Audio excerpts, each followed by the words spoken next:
So at this point, I'd like to welcome our filmmakers, Anne Koizumi and Conor McNally. Welcome, guys. Hi, everyone. Hello.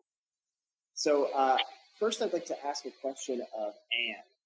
Anne, your film In the Shadow of the Pines is the opening film of this year's True Stories program. So people watching at home will see that one first come up in the playlist. And your film is an interesting hybrid of animation as well as documentary. And it's a personal story, but there are elements that are non-personal to it as well, which is interesting. Your film features real footage and real photographs of you and your family, but at the same time incorporates archival footage from an old film called Fujita of other people, and from a very old period of time as well. It's a film from maybe the 50s or 60s based on just the look of the film stock.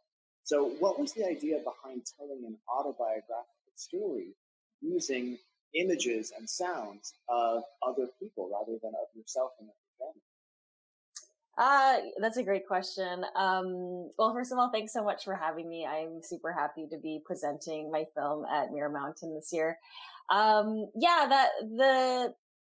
There's actually quite a story behind that footage. When I first started making the doc, I did research in Japan, which is where my father was born. And I wanted to interview his family and get a sense of where he grew up. He grew up in an orphanage in Kumamoto, Japan, which is on one of the southern islands of one of the main southern island in Japan. And my cousin was actually living there when I was doing my research. And so I went down there to visit him. And he said, I can take you on a tour of the orphanage where your father was raised because it still exists as an orphanage. And I was like, wow, that's incredible. And so, I went there and he gave me a tour, and he actually even put me in touch with actually an orphan who was raised at the orphanage at the same time that my father was living there. When he was a kid. And so, and I was able to do an interview with him as well. When I went back to my cousin's place, he gave me a DVD and he said, there's a film on here called Fujita. It was made in the late 1940s. So your marking of time is pretty close. He said the orphanage where he was raised was actually started by American Lutheran missionaries. And they made a film in 1949 to show Americans the missionary work that they were doing. And it was like this 45-minute film. It was like an educational film, just kind of showing, okay, we started this missionary. There's a bunch of, Japanese orphans, and this is how it's being run. So the footage that you're actually seeing in the film is from the orphanage where my father was raised. Oh, wow. And by dating it back, my father went there when he was probably 2 or 3 with his family, and he would have been living there. He would have been probably about 7 when that film was shot, and they would have still been at the orphanage. And so I just thought, oh my goodness, I had this. It was essentially it wasn't a very bad copy, but it was a copy of like a film reel that had been projected, and it did also include the sound. But essentially, I took that film and I looked through the footage, and then I edited together kind of my father's story about him growing up in that orphanage and his relationship with his mother based on, the stories of the children that were in the original film.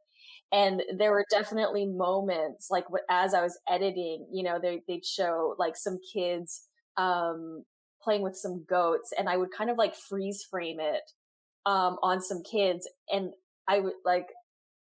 I thought for sure, like, oh my goodness, like that could be my father. Like, wow. There were just so many, like there were similarities to like this one kid that I would see a couple of times. And again, it's like 45 minutes. So there's like a lot of footage there, but, and then I would like freeze frame it, and then I'd like snap a photo and I'd send it to my family and be like, could this be dad? And yeah, so it was like really special actually just to work with the material and to actually see and use images of the place where my father grew up. So that's the story behind the archival footage. And then of course I had to figure out who owned the rights to the footage and trace down people in the US. And I was just so lucky that the people I had been put in touch with were able to give me permission to use the footage. So wow, that's amazing. So it's a fiction film more or less, with actors playing characters, but yeah, in a way, it's closer to reality than you might at first assume. The yeah. actual physical locations and the places there actually do represent your family's experiences. Exactly. And I'm certain that, like the film that they made, I'm sure that they used children at the orphanage, for sure in some parts. I don't know if all of the children were from the orphanage or if they used actors or whatnot, but, yeah. That's amazing. Thank you so much, Anne. Yeah. Next up, I have a question for Connor. Connor directed the film Very Present, which is a profile, I suppose you could say, of his brother Riley. And Riley talks in the film about the importance of being present, hence the title, Very Present, and being invested in the moment rather than in the past or thinking about the future. And he talks about how it helped him cope with confinement, which is a theme we can all certainly relate to right now, being still under pandemic circumstances to one degree or another. But your films have this kind of meditative and contemplative quality to them. I find that watching your films always brings me a sense of inner peace when I watch them. So, do you think that making or watching films is also a way for us to be in the moment and to be very present? Yeah, definitely, for sure. Also, thanks for having me and screening the film. It's a huge honor. I'm a big Mirror Mountain fan. Um, but yeah, as far as like watching films and meditating, and this is actually, boy, this has been one of the hardest parts about COVID is not being able to go to a movie theater and watch movies in a theater, which is, Mm-hmm. oh, there's nothing better on like a hot summer day than going to like a cool theater and I'm gonna sound really pretentious, but like watching like a Tarkovsky movie or like a Bela Tarr film and falling asleep in the movie theater. And I know that's not really being very in watching the films, but like I just love doing that, right? You feel so good. And hey, if you stay awake, all the power to you. It's very, what's the word? Like cathartic or something, right? Like, Yeah, yeah. um, but yeah, I miss that, yeah, getting together and watching films with people and that meditative aspect. But yeah, like with the films and with my films in particular, I feel, um, yeah, like I feel like a part of me almost wants to take it further in terms of like the pacing of the films I've made so far. Like oftentimes I feel, especially with short films, you're trying to hit all these beats and these Mm-hmm. notes, and it's really hard to slow things down. And like with Very Present, with this film, I think I achieved it in a few moments, like especially, hopefully the audience has watched the films, but there's a moment where Riley, my brother, is carrying my dog, which was like a brand new puppy at the time when we were filming it. And initially, when I was going through all the footage, I saw that shot and I was like, oh, this is like not in focus really. Like, this is not a good shot. But then I worked it into the edit and realized, it's actually a very tender moment. And Mm-hmm. it's something that it slows things down because it's like, yeah, it's not a perfect shot. But the content of the shot, I guess, evokes these feelings of, you know, perhaps you can say innocence even with the puppy. And I don't know. I think, yeah, I was really trying to make a film that honored my brother and his story, in like a peaceful, loving way. And yeah, I guess, yeah, the the meditative stuff is pretty funny though with with everything, because I don't know, he's not very meditative normally. It's just like when I got him talking about his thoughts on confinement, like this was at like the height of the COVID lockdowns when we made the film, or one of the heights, one of the big lockdowns. He had a lot to say, and now I think he's so glad that it's all over, and or it's not all over, but like things in Alberta at least have opened up completely. So um, yeah, I don't know where I'm going with that. Kind of rambling. Well, based on something that you just mentioned, I think it's interesting that the shot of your brother holding the puppy was significant to you, because I think pets are also a way that we can be in the moment and be very present. Yeah, and my Because dog, that's the way they always are, all the time, 24/7. yeah, yeah, and he's a total COVID dog, so it all kind of lines up. It's amazing just how much having an animal, especially during the pandemic. I'm fortunate enough to have a cat at home. It's our mascot. They have a way of inviting us into their time and into their Yeah, space, and they're always in the presence. So I think it's yeah. a very therapeutic process for sure. Well, and that's a big part of it too. Even with my dog, like I take him on these huge walks every day, and there's lots of days, even when it was quite smoky, like I was saying earlier in Edmonton here, and I was like, this isn't really safe, and I was like, oh, but then I threw on a mask and went for like a shorter walk. But the point is, like, I'm always going for walks with this guy, and I find like walking to be so meditative and peaceful. And the last shot in the film where Riley's playing guitar, that's shot a few blocks from my house in this big ravine in Edmonton, and it's like it's my happy place, and it's my dog's happy place. So we go there and we just don't think about the problems of the world, so to speak. That sounds really nice. Yeah, That's great. Thank you so much, Connor. yeah, My next question is another one for Anne. Now, there's a large number of interviews listed in the end credits of your film, In the Shadow of the Pines. It seems like there was a lot of research done in order to help construct this film. But the final product that the audience sees never feels once like your standard or conventional documentary series of cutting heads, yeah, talking heads, cut together, as so many kind of TV style documentaries tend to be, where it's just, here's the person, they're going to say their little bit, and then the next person's going to say their little bit. The film instead has this very cinematic sense of flow, and it feels more like it has an aesthetic or a cinematic or maybe even an emotional kind of progression, rather than a documentary, at least in the conventional sense of the term documentary progression. What was it like doing that series of interviews in terms of your research stage? And how did you end up adapting all of those research ingredients into a cinematic animated I just want to mention, just on the topic of pets, that I definitely could not have survived the pandemic without my cat. And our bond is like so tight now that I can't even imagine like going back to the office. That film? Yeah. I just think, he's going to be so sad. I'm going to be so sad. But yeah, sorry, going back to your question in regards to the interviews, I did, in terms of like the initial research part of this project, wanted to I wanted to treat it as a documentary. Like I'm not, like I never really considered myself a documentary filmmaker. I've always worked, in animation or in fiction. And so, yeah, just starting that process was really about me finding more about my father's story.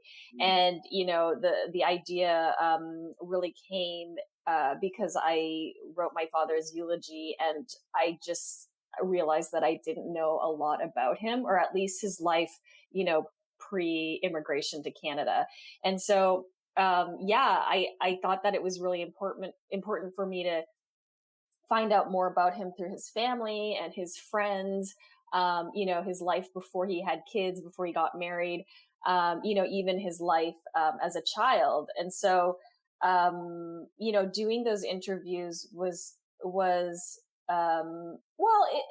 in many ways it was a bit challenging for sure. There were like practical challenges, like, speaking Japanese, like I can kind of get by casually, but like when it came to like more complicated things, I would record all the interviews, but I'd have to go back and listen to them and have some of the conversations translated. Mm-hmm. And then there was like the interviews that I did with my own family members in regards to my own experience growing up with him. And then that's also another part of the story. And that was very difficult for me personally and emotionally, but also just because, going through some of those questions because they were so personal, and then experiencing them with my siblings and my mom, it was almost like a form of therapy, just to kind of uncover some of those feelings. But in terms of putting it together, it was really organic. Like I didn't work linearly, if that's a word, because I tried. There was definitely a moment where I was like taking all the interviews and I was like cutting all what I thought were the strongest moments, and kind of like looking at the talking head footage and just like and being and just knowing like in my gut, just knowing like, okay, this is not how this story is going to come together. Right. And then realizing how difficult it was for me to put together the story, that I really kind of went into what I like to do, which is like, I like to animate. Like I love to make sets. I love to, build props. And so I said, okay, I know for sure the first, like a scene that will be included in this film is like the scene of my father, like me in the classroom and my father coming in. And so I just thought, I'm going to start there. And then I just started animating different scenes that I thought for sure this is going to be included in the film. It wasn't until like kind of, the third scene that I had shot, which was the forest, that a friend had said to me, because I had in the forest scene, I kind of call out to my father, and I included that just in like a kind of like a rough edit, and my friend watched it and she said, why don't you make this a conversation between you and your father? And I said, oh wow, yeah, that makes so much sense, because initially I was thinking I would just narrate over top of like all of these scenes that I had shot. And then from there, I said, okay, like I gathered obviously all the like all of the footage, at least this, for me, the strongest parts. And then I compiled that and I created the script and I created the dialogue. And then that's when the rest of the film came together. Wow. So yeah. Like, but like it was very intuitive, and I spent, many years working on this film project. So like I could be, more organic in terms of the process. And I didn't feel, because at that time I wasn't really working with a producer or anything. There was like no pressure to get the film done. So I just thought, okay, I can really take my time with this. And, it just really came together naturally. So I'm grateful that I gave myself the time to create the full story. That's great. It's always nice when you're not on a tight deadline to produce a work like that. It must have been very liberating and very freeing. Oh, yeah. And it's interesting how, even though your film is unquestionably a documentary, it also feels like it comes from a very interior space, as opposed to so many documentaries that are about the external world, the world of facts and figures and stuff and things. Your film has much more of I suppose, it feels like it comes from the inside of your heart or of your mind, an interior quality that I really admire. So well done. It's a great movie. Thank you. And yeah, it's 100% like comes from inside of me. It's just, yeah, it's so personal. Absolutely. So my next question is for Connor.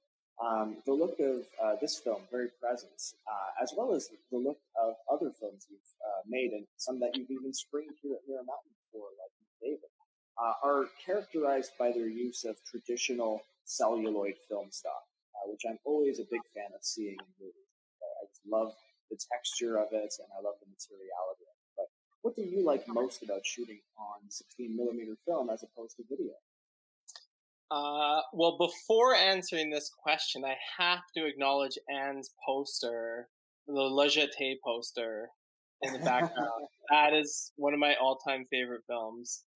Me The too. poster, It is. I just, It is. it's very Thank cool. you for Very, noticing. I love that very, film. yeah, very cool. Chris Marker, like Soleil, and Le Jeté are like. Anyway, actually, you know what? Those films inspired me big time. Every time I make a film, I'm trying to copy Sans Soleil. Um, so no, but I mean, shooting on film, boy, there's so many reasons why I love it. I love the quality of it. Like it's the grainy, like the imperfections in it, the what is it, like high risk, but high risk, high reward when with processing. Sometimes you'll get film back and you're like, boy, I really screwed all of that up, and but I still have to use it or something like that. I like the tactileness of it. Like I love the smell of the film, like opening up a box of 16 millimeter, like those 100-foot spools, and just like giving that a sniff and loading it into the Bolex and winding the Bolex up and like feeling the film run through it.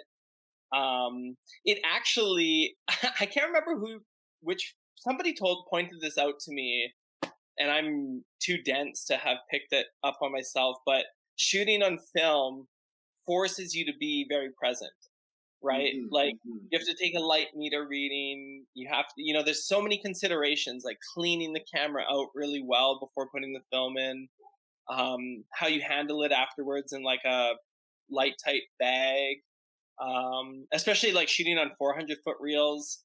Like, boy, I've spent lots of time fixing spools that have like gone awry in dark rooms from my own, like trying to rush things, and then I screw it all up, and then anyway, yeah, there's so many reasons. I could go on and on. I just, I find like with the work, video stuff I do, like the more commercial stuff, obviously, like I shoot that digitally because it's just like cost effective, and clients don't really need that. But like with personal, like artistic work, yeah, I kind of, it's similar to like how some painters like using oil-based paints and some use watercolors, and you know what I mean? Like sculptors, some use wood, some use metals and all that, and glass. And I think, it's the same with filmmaking too. It's like there's so many different tools for building your film, and I think you have to kind of decide which one works for your, I don't know, yeah, the way you want to make your film. And yeah, it was actually, it was kind of funny with this project because there was a very quick turnaround time, because it was through this like COVID initiative through the National Film Board. And yeah, and when they approached me, my producer Koti Savard approached me about doing this. I said, yeah, I'll do it, but it has to be on film. She's just like, whoa, really? I'm like, yeah, that's the only way. Like, it's the only way I can do this. And they went with it, which was so cool. And yeah, I mean, it's funny too watching it back and you see the imperfections. But like even with digital stuff, you see imperfections there as well. Yeah. And there's still risk too. I've lost digital files before on cameras. I've had red cams crash on me in shoots and all that. Like, those kind of risks can happen too. But yeah, no, shooting on film, the old lenses, like the C mount lenses, were really cool, obviously. But I think this one I used, it was a PL modified Bolex, so I could put like a Zeiss lens, a big PL Zeiss lens on it. Yeah, and then the film was processed at Niagara, in Toronto, Niagara Custom Lab, and then they digitized it too for the quick turnaround time. But yeah, no, it's great. Mel's in Montreal. I use them for lots of processing as well, and Frame Discrete. I've used them for digitization. So yeah, and getting film. Lots of people are like, "How do you get the film?" And it's like, I can get film tomorrow. Like I can like make an order through my film co-op, and I can get like a bunch of 16 millimeter film shipped within Yes. 24 hours. Like it's and then I ship it to Toronto or Montreal, and it's like it's not it's not that cumbersome. But I should touch wood because I haven't had it get lost or wrecked in shipping yet. So, but yeah, touching wood. Yeah, it's also like a Christmas present. You shoot your footage and then you hope for the best and you send it off, and then 4 to 6 weeks later, or perhaps a little earlier if you're lucky, you get something in the mail and you get to open it. Oh boy, oh boy, oh boy, what did I get? What did I get? Yeah, so it builds in a little anticipation too. It's not instantaneous gratification. It's so fun. Yeah, and I mean, this is the other thing I say to people all the time. Like all of my favorite films, like Sans Soleil, Le Jeté, like Tarkovsky films, all these things, they were shot on film. Yeah. They weren't shot on the Arri Alexa or the Red cameras, Sony, whatever. Like they were shot on with film cameras on film stock, and I don't know. It's the look of the cinema that we love as well, which is wonderful. Totally, yeah. Well, that's about all the time we have for today, but I want to thank Anne and Conor so much for joining us on this chat. I had a really excellent time getting to know both of you a little bit better, and also learning more about your film and your filmmaking process. It's been really illuminating. Thank you both so much for participating today. Nice. Thanks you. Thanks for having us. That was fun. Yeah, that was sweet. Hopefully this is the last online film thing, though, ever. Let's cross our fingers that next year we'll all be together in the theater in person. Yeah.